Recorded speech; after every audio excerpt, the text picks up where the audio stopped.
Omwaka gw'2020 Uganda ekabe yiganana n'ibiro mu mahanga garukukizayo kurya enguzi hamwe n'obushomankuzo munsi yona. Obwa hati Ofiisi ya Karishorisho bwe barikwetebekaniza okwijuka ekiro ky'okurwanisa obushomankuzi ekirikubaho birobero mwenda by'okwezi kwa 12 bariyo nibabugana abeebembezi batari bamwe na bamwe okutaha emiringo y'okurwanisa omuzogo mu ihanga. Erizooba aba basiiba omuri IBANDA ah'ishomero rya Integrated.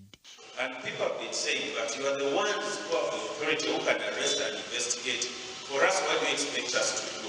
Ladies and gentlemen, we expect you to participate in prevention.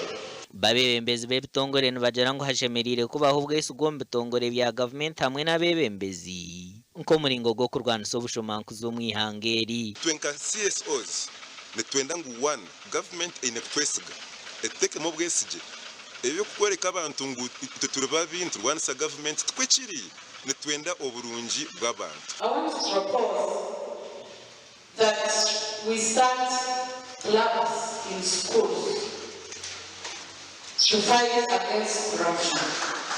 I recommend that if we are true to our words, if we are true that we want to take corruption out, fight against corruption out of this conference hall and develop resources where such a discussion can be held.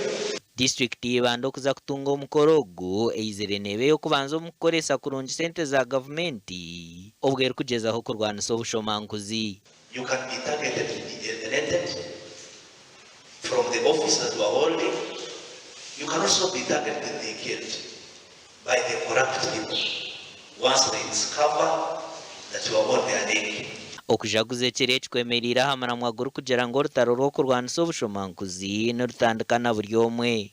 Gasha kwa Timothy Mushabe.